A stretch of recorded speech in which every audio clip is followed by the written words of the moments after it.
اعوذ باللہ من الشیطان الرجیم بسم اللہ الرحمن الرحیم قال اللہ تعالی فی سورۃ المطففین ویل یومئذ للمکذبین صدق اللہ العظیم رب اشرح لی صدری ویسر لی امری واحلل عقدۃ من لسانی یفقہوا قولی رب یسر ولا تعسر وتمم بالخیر آمین یا رب العالمین۔ میں نے آپ کے سامنے سورۃ المطففین قرآن مجید کے 30ویں پارے کی جو سورہ مبارکہ ہے اس کی ایک آیت جو کہ آیت نمبر 10 ہے وہ تلاوت کی ہے، اور وہ آیت آپ سکرین پہ لکھی ہوئی بھی دیکھ رہے ہیں۔ یہ ایک آیت جو ہے یہ قرآن مجید میں بلکہ قرآن مجید کی سورۃ المرسلات جو کہ 29ویں پارے کی آخری سورت ہے اس میں 10 مرتبہ استعمال ہوئی ہے۔ یہی آیت جو سورۃ المطففین میں آیت نمبر 10 ہے، یہ آیت سورۃ المرسلات میں 10 مرتبہ استعمال ہوئی ہے، جیسا کہ اب آپ سکرین پہ دیکھ رہے ہیں۔ ویل یومئذ للمکذبین سورۃ المرسلات آیت نمبر 15، پھر آیت نمبر 19، پھر آیت نمبر 24، پھر آیت نمبر 28، پھر آیت نمبر 34، پھر 37، پھر 40، پھر 45، پھر 47 اور پھر 49۔ تو گویا یہ ایک آیت بغیر کسی حرف کے اضافے یا کمی کے قرآن مجید کی 2 صورتوں میں آپ کو نظر آ رہی ہے 11 مرتبہ، جن میں سے ایک مرتبہ سورۃ المطففین میں استعمال ہوئی ہے اور 10 مرتبہ سورۃ المرسلات میں استعمال ہوئی ہے۔ اس کے علاوہ یہی آیت صرف ایک حرف کے اضافے کے ساتھ سورۃ الطور میں بھی استعمال ہوئی ہے۔ سورۃ الطور آیت نمبر 11، اور وہ حرف جو زائد ہے اس آیت میں وہ ہے فا، یعنی سورۃ الطور میں اللہ تعالیٰ نے ارشاد فرمایا فَوَيْلٌ يَوْمَئِذٍ لِّلْمُكَذِّبِينَ، تو فا کا اضافہ جو ہے سورۃ الطور میں ہے، باقی 11 جگہ جو ہے وہ وَيْلٌ يَوْمَئِذٍ لِّلْمُكَذِّبِينَ استعمال ہوا ہے۔ اس کے علاوہ آپ کی دلچسپی کے لیے عرض کرتا چلوں کہ یہ جو ویلن کا لفظ ہے یہ قرآن مجید میں سورۃ المرسلات کے علاوہ 14 مقامات پر استعمال ہوا ہے۔ ان 14 میں سے 13 مرتبہ ویلن نکرہ استعمال ہوا ہے اور 1 مرتبہ الویل معرفہ استعمال ہوا ہے۔ تفصیل آپ کے سامنے میں رکھ دیتا ہوں، جیسا کہ آپ سکرین پہ دیکھ رہے ہیں۔ سورۃ البقرہ آیت نمبر 79 میں 3 مرتبہ ویلن کا لفظ آپ کو نظر آ رہا ہے۔ پھر سورہ ابراہیم میں 1 مرتبہ، سورہ مریم میں 1 مرتبہ، سورۃ الانبیاء میں الویل معرفہ آپ کو نظر آ رہا ہے، اور اس کے بعد سورہ صاد میں ویلن فا کے ساتھ استعمال ہوا ہے، سورۃ الزمر میں ویلن فا کے ساتھ، سورہ فصلات میں ویلن 1 مرتبہ، سورۃ الزخرف میں فویلن، سورۃ الجاثیہ میں ویلن، اور سورۃ الزاریات میں فویلن۔ باقی سورۃ الطور فویلن، سورۃ المطففین ویلن، پھر ویلن سورۃ الہمزہ، اور فویلن سورۃ الماعون۔ تو انشاءاللہ تعالیٰ آج کے لیکچر میں ہم ایک آیت کو گرامیٹیکلی انالائز کریں گے۔ تو انشاءاللہ تعالیٰ پہلے تو ہماری 11 آیات گرامیٹیکلی انالائز ہو جائیں گی، اور پھر ایک حرف کے اضافے کے ساتھ 12 آیات جو ہیں وہ انالائز ہو جائیں گی انشاءاللہ تعالی۔ تو چلتے ہیں جی آیت کے الفاظ کی طرف۔ اس آیت میں آپ کو جو لفظ نظر آ رہے ہیں ان کی تعداد 5 ہے، لیکن اصل میں یہ 5 الفاظ نہیں ہیں۔ تفصیل سے آپ کے سامنے اس بات کو میں رکھتا ہوں، تو ایک ایک لفظ کو ہم دیکھتے ہیں جی۔ پہلا لفظ اس میں ویل ہے جو کہ اسم ہے، دوسرا لفظ یوم ہے، یہ بھی اسم ہے، تیسرا لفظ جو یوما کے ساتھ اذن آپ کو نظر آ رہا ہے یہ بھی اسم ہے، اور اس کے بعد لام یہ ایک حرف ہے، اور آخری لفظ المکذبین یہ اسم ہے۔ تو گویا جو الفاظ آپ کو نظر آ رہے ہیں 5، ان میں 4 اسماء ہیں اور 1 حرف ہے۔ تو جیسا میں نے کہا کہ یہ صرف 5 لفظ نہیں ہیں، بلکہ اس میں مزید بھی کچھ ہے، اور وہ ہڈن ہے، اور وہ آپ کو نظر آ رہا ہے کانا قضا کے طور پر۔ اب کانا قضا جو ہے یہ محذوف ہے، جس میں کانا فعل ہے اور قضا جو ہے وہ اسم ہے۔ اس پہ انشاءاللہ تعالی ہم تفصیل سے بات کریں گے، لیکن پہلے جو 5 الفاظ ہمیں نظر آ رہے ہیں ان کے بارے میں مزید تھوڑا سا جان لیں۔ پہلا لفظ جو ہے وہ ہے ویل، یہ اسم ہے، آپ کو مرفوع نظر آ رہا ہے، واحد ہے، مذکر ہے اور نکرہ نظر آ رہا ہے۔ ویلون کے حوالے سے آپ کو سٹار نظر آ رہا ہے اسم کے آگے، تو میں تھوڑی سی تفصیل آپ کے سامنے اس لفظ کی رکھ دوں۔ جیسا کہ آپ اسکرین پہ لکھا ہوا دیکھ رہے ہیں کہ یہ ویلون لفظ جو ہے اس میں 3 حروف آپ کو نظر آ رہے ہیں، پہلا ہے واو، دوسرا ہے یا اور تیسرا ہے لام۔ تو حروف علت کے اعتبار سے اگر دیکھا جائے تو یہ مثال اور اجوف کا مجموعہ ہے، یعنی مثال واوی ہے اور اجوف یائی ہے۔ اور جب بھی کسی فعل کے حروف مادہ میں حرف علت آ جائے تو ہم اس فعل کو غیر صحیح فعل کہتے ہیں، اور وہ غیر صحیح فعل جو ہے وہ معطل کہلاتا ہے۔ اور معطل کی جو 3 اقسام ہیں جنہیں میں نے مثال اجوف کا نام دیا اور تیسری ناقص ہے، اس اعتبار سے فا کلمہ کی جگہ آنے کے اعتبار سے وہ جو مثال میں نے کہا ہے اس کو معطل الفا، اور عین کلمہ کی جگہ پر آنے کے اعتبار سے حرف علت کے جسے میں نے اجوف کہا ہے وہ معطل العین کہلائے گا۔ تو معطل الفا اور معطل العین ہونے کی وجہ سے اس کا فعل نہیں آتا، یعنی اس مادے سے فعل آتا ہی نہیں۔ تو یہ اسم ہے، اور یہ اسم جو ہے تباہی اور بربادی کے معنی میں ایک کلمہ عذاب ہے۔ بعض کے نزدیک یہ جہنم کی ایک وادی کا نام ہے، اور اس اعتبار سے یہ اسم جامد ہوگا۔ امام راغب رحمہ اللہ فرماتے ہیں کہ جن کے نزدیک ویل دوزخ کی ایک وادی کا نام ہے تو اس کا مطلب یہ ہے کہ اللہ تعالیٰ نے جن بدبختوں کے لیے کلمہ ویل استعمال کیا ہے ان کا ٹھکانہ دوزخ میں بن گیا۔ یہ مراد نہیں کہ یہ لفظ وادی دوزخ کے لیے وضع کیا گیا ہے۔ یہ جو مفردات آگے لکھا ہوا ہے یہ ان کی مشہور کتاب جو ہے مفردات القرآن امام راغب رحمہ اللہ کی، اس سے لیا گیا ہے۔ کچھ لوگوں نے بہرحال اس ویل کو جو ہے وہ جہنم کی وادی کا نام دے دیا ہے، تو اس حساب سے وہ کہتے ہیں جی یہ علم بن گیا اور معرفہ ہو گیا۔ بہرحال میں نے امام راغب کی رائے جو ہے وہ آپ کے سامنے رکھ دی ہے۔ تو ویل جو ہے یہ تباہی اور بربادی کے معنی میں کلمہ عذاب ہے۔ یوم کا لفظ آپ کو نظر آ رہا ہے، واحد ہے، مذکر ہے، منصوب ہے اور نکرہ ہے، اس لیے کہ میں اس کو الگ سے دیکھ رہا ہوں۔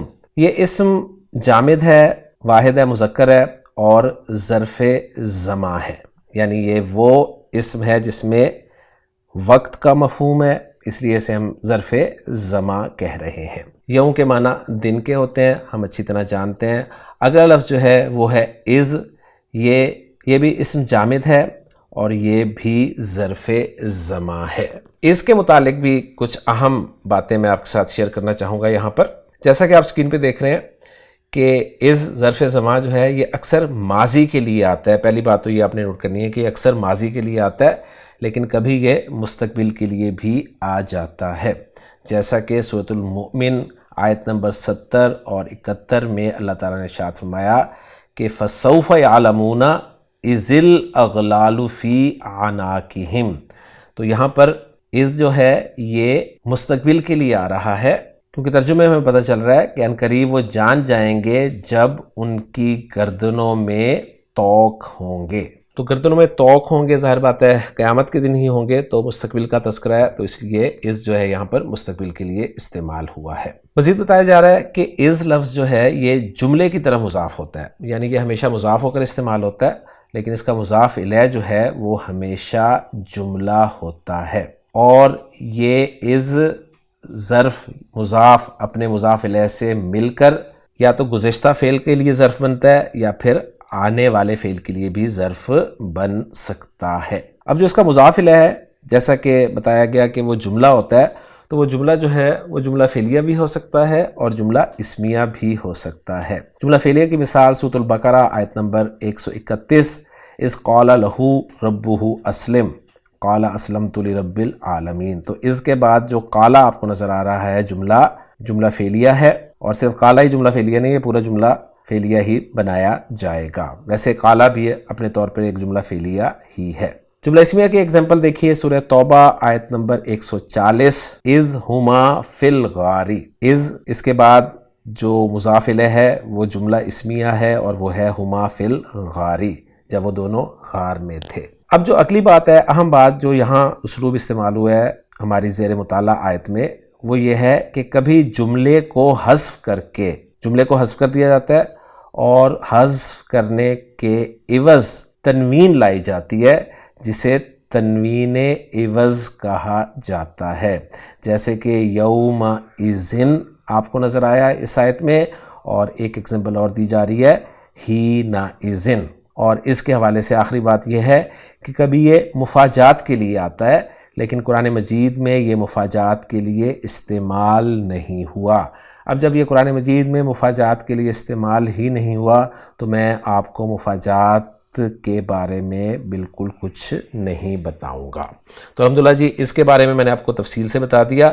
تو گویا یہاں پر از جو ہے ہماری زیر مطالعہ آیت میں یہ مضاف ہے ایک جملے کی طرف، اور اس جملے کو حذف کر دیا گیا ہے، اور اس جملے کو حذف کرنے کے بعد اس از میں ذال پر تنوین جو ہے وہ لائی گئی ہے۔ امید ہے بات سمجھ آ گئی ہوگی۔ اب اس میں جو آپ کو کانا قضا جملہ نظر آ رہا ہے، اس میں کانا کے بارے میں تو آپ جانتے ہیں، لیکن یہ جو قضا لفظ ہے نا، اس کے بارے میں بھی میں تھوڑا سا آپ کو بتا دینا چاہتا ہوں۔ جیسا کہ آپ سکرین پہ دیکھ رہے ہیں کہ قضا یہ کاف تشبیہ، یعنی وہ حرف جر کاف جو ہے نا جو تشبیہ کے لیے استعمال ہوتا ہے، اس کا ذکر ہو رہا ہے۔ یہ کاف تشبیہ اور زا اس میں اشارہ سے مرکب ہے، یعنی قضا جو ہے یہ ایک مرکب لفظ ہے جو کہ کاف حرف تشبیہ اور زا اس میں اشارہ، کیونکہ اصل میں آپ جانتے ہیں کہ اشارہ جو ہے وہ زا ہے،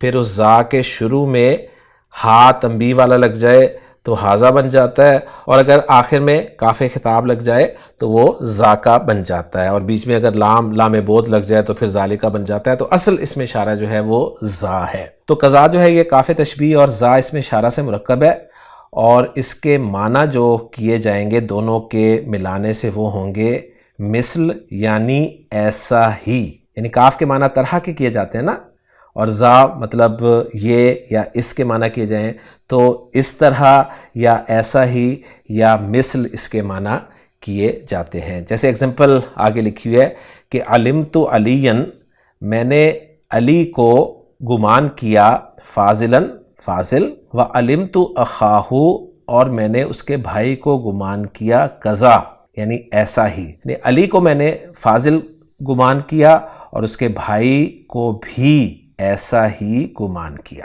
مزید لکھا ہوا ہے کبھی اس پہ ہائے تنبیہ داخل ہوتی ہے، جیسے قرآن مجید میں اللہ تعالیٰ نے ارشاد فرمایا حضرت سلیمان اور ملکہ سبا کے واقعے میں کہ جب ملکہ سبا کا تخت حضرت سلیمان نے منگوا لیا اور اس میں تھوڑی سی الٹریشن کے بعد اسے دکھایا اور پوچھا اہا قضا عرشو کی، تو یہاں پر قضا سے پہلے جو ہا لگا ہوا ہے یہ ہائے تنبیہ ہے۔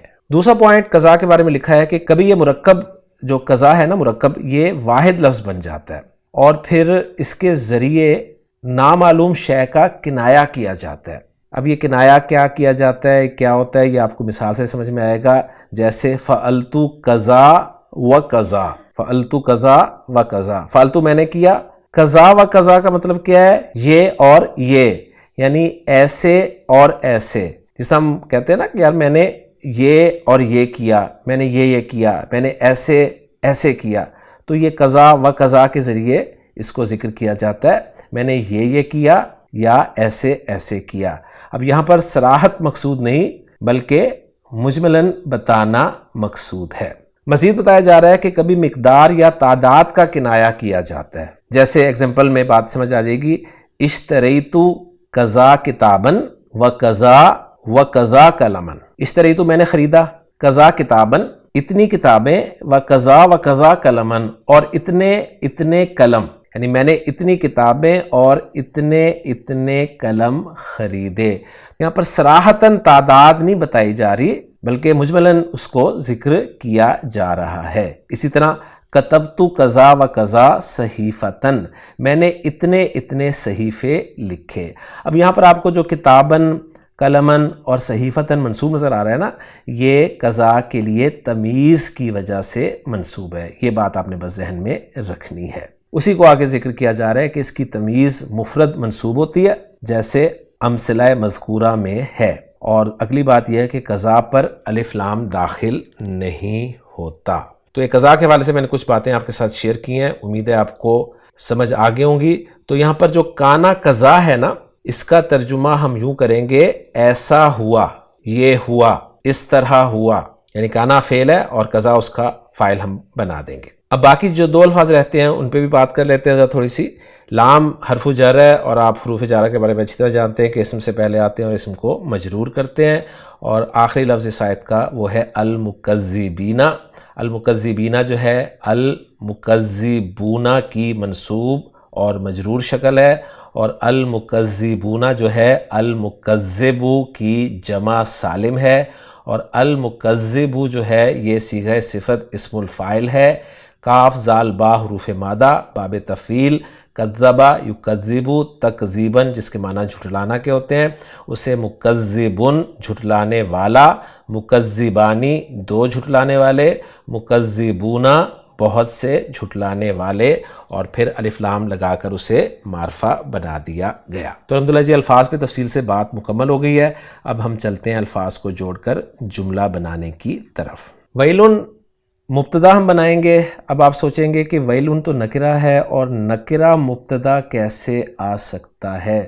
تو آپ کو یاد ہوگا لسان القرآن کورس میں ہم نے پڑھا ہے کہ مبتدا عموماً معرفہ ہوتا ہے، یعنی 99.99% مبتدا معرفہ ہوتا ہے، اور خبر جو ہے وہ عموماً نکرہ ہوتی ہے، یعنی 99.99% خبر نکرہ ہوتی ہے۔ لیکن کبھی مبتدا نکرہ بھی آ جاتا ہے اور خبر معرفہ بھی آ جاتی ہے، لیکن ایسا کبھی نہیں ہوگا کہ خبر معرفہ ہو تو مبتدا نکرہ ہو، ایسا کبھی نہیں ہوگا، ذہن میں رکھیے گا۔ ہاں مبتدا معرفہ ہوگا، خبر بھی معرفہ آ سکتی ہے، ایسا نہیں ہوگا کہ خبر معرفہ ہو اور مبتدا نکرہ ہو۔ اب یہاں پر ویلن کو ہم مبتدا کیسے بنا رہے ہیں؟ یہ تو نکرہ ہے، تو آپ کے علم میں ہونا چاہیے نکرہ میں جب تخصیص پیدا ہو جائے تو نکرہ جو ہے مبتدا بن جاتا ہے، اور نکرہ اس میں تخصیص پیدا کرنے کے بہت سارے طریقے ہیں، اس میں سے ایک طریقہ یہ ہے کہ اس نکرہ میں دعا یا بد دعا کا مفہوم ہو۔ تو یہاں پر بد دعا کا مفہوم ہے ویلن، یعنی کلمہ عذاب ہم نے پڑھا تھا نا اس کے بارے میں، تو جس طرح ایک اور ایگزامپل دیتا ہوں آپ کو، ہم کہتے ہیں سلام علیکم، تو سلام علیکم میں سلام مبتدا ہے اور علیکم خبر ہے، تو اب سلام چونکہ دعا ہے اس لیے وہ نکرہ آ گیا۔ تو یہ اس کا سادہ سا جواب ہے، اور اگر ویلن کو جہنم کی وادی کا نام ہی قرار دے دیا جائے تو پھر یہ اشکال بھی باقی نہیں رہتا۔ تو ویلن ہمارا مبتدا ہو جائے گا، اور اس کے بعد ہم نے خبر ڈھونڈنی ہے کیونکہ ہم جملہ اسمیہ بنانے کی طرف جا رہے ہیں۔ یوما ظرف ہے، اور ظرف جو ہے یہ مضاف ہو کر استعمال ہوتا ہے، لہٰذا یوما مضاف ہے اور اس کا مضاف الیہ جو ہے وہ ہے از۔ اب از جو ہے یہ مضاف ہے جس کا مضاف الیہ محذوف ہے، اور اس محذوف مضاف الیہ کے عوض از کے آخر میں تنوین آ رہی ہے، اور یوں یہ یوم اذن بن جائے گا، اور پھر یہ یوم اذن جو ہے یہ متعلق ہو جائے گا ویلن کے، یا پھر یوم اذن کو ہم ویلن کی صفت بھی قرار دے سکتے ہیں۔ آسان یہ ہے کہ ظرف عام طور پہ ہم جانتے ہیں کہ متعلق ہوتا ہے، تو اسے متعلق ہی قرار دے دیں۔ اب پھر ذرا اس ترکیب کو سن لیجئے، یوما مضاف ہے، از مضاف الیہ مضاف ہے، اور وہ جملہ جو ہے کانا قضا جو ہم نے معذوف مانا ہے وہ مضاف الیہ ہے، محلاً مجرور مضاف الیہ قرار دیا جائے گا وہ، اور پھر وہ مضاف اپنے مضاف الیہ سے مل کے مضاف الیہ بن جائے گا یوما کے لیے، اور یوما مضاف اپنے مضاف الیہ سے مل کے متعلق ہو جائے گا ویل کے۔ اب ہمیں خبر چاہیے تو وہ ہے جی للمکذبین، جو کہ جار مجرور کا مجموعہ ہے، اور ہم جانتے ہیں کہ جار مجرور خبر کی حید موجودگی میں قائم مقام خبر یا خبر کہلاتا ہے۔ یوم اذن کو ذرا سائڈ پہ کریں اور ویلن للمکذبین کا ترجمہ کریں تو کچھ یوں ہوگا، ہلاکت یا تباہی ہے جھٹلانے والوں کے لیے۔ اب بیچ میں یوم اذ کانا قضا کو لائیں، یعنی اس دن جب ایسا ہوگا۔ اب ظاہر بات ہے کانٹیکسٹ دیکھنا پڑے گا کہ کس دن کی بات ہو رہی ہے جب ایسا ہوگا۔ تو یوں مبتدا اور خبر مل کر جملہ اسمیہ بن جاتے ہیں، اور اس طرح ہماری آیت جو ہے وہ گرامیٹیکلی انالائز ہو گئی۔ تو الحمدللہ جی آج کے لیکچر میں ہم نے سورۃ المطففین کی ایک آیت گرامیٹیکلی انالائز کی، جو کہ سورۃ المرسلات میں 10 مرتبہ استعمال ہوئی ہے، اور صرف ایک حرف فا کے اضافے کے ساتھ سورۃ الطور میں بھی استعمال ہوئی ہے، اور باقی ویلن کا لفظ قرآن مجید میں کتنی مرتبہ استعمال ہوا ہے وہ میں نے سارا آپ کو دکھا دیا ہے۔ امید ہے آج کا لیکچر بھی آپ کو پسند آیا ہوگا۔ انشاءاللہ تعالی اسی طرح کے کسی اور لیکچر میں آپ سے ملاقات ہوگی۔ سبحانک اللہم و بحمدک، اشہد ان لا الہ الا انت، استغفرک و اتوب الیک۔